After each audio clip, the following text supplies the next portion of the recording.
நம்ம கௌதம் வந்துட்டு இதுக்கு மேல நம்ம பொறுமையா இருந்தா வேலைக்கே ஆகாது அப்படின்ற மாரி சொல்லி, இப்போ ஒரு மிகப்பெரிய முடிவு எடுத்திருக்காங்க. இது எல்லாருக்குமே மிகப்பெரிய அதிர்ச்சிய குடுக்குது.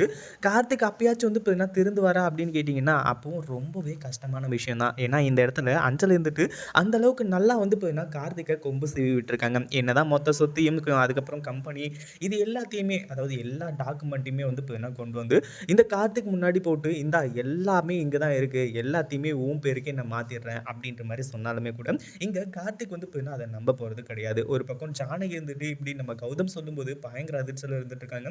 ஏன்னா, கார்த்திக் இருந்துட்டு இங்க பேசின விதம், பேசினது எல்லாமே தப்பா இருந்ததுனால மட்டுமே தான் வந்து பார்த்தீங்கன்னா, இங்க அடுத்தடுத்த விஷயங்கள் நடக்க ஆரம்பிச்சுச்சு. நம்ம கௌதம் இந்த மாரி ஒரு முடிவு எடுத்தாங்க.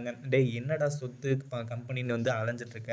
இந்தா மொத்தமா நீயே வச்சுக்கோ." அப்படின்ற மாரி வந்து சொல்லி குடுத்துட்டு, இப்போ நம்ம கௌதம்க்கு அமைதியா இருந்துட்டு இருக்காங்க. ஆனா, இந்த அஞ்சலி என்ன பண்றா அப்படின்னு பார்த்தீங்கன்னா, "எங்க இந்த இத வந்து கொண்டு வந்து குடுத்தா அப்படியே நீங்க நல்லவங்கன்னு சொல்லிட்டு நம்பிருவீங்களா? முதல்ல கார்த்திக் பேருக்கு இது எல்லாத்தையுமே மாத்துங்க. அப்பதான் வந்து பார்த்தீங்கன்னா, நீங்க நல்லவங்கன்னு சொல்லிட்டு நாங்க நம்புவோங்க." அப்படின்ற மாரி சொன்னதுக்கு அப்புறமா, நம்ம கௌதம் வந்துட்டு வேற வழியே இல்லாம மொத்தத்தையுமே வந்து பார்த்தீங்கன்னா, கார்த்திக் பேருக்கு மாத்தப் போறாங்க. இத பத்தி நீங்க என்ன நினைக்கிறீங்க? இந்த வீடியோ பிடிச்சிருந்தா லைக் பண்ணுங்க, ஷேர் பண்ணுங்க.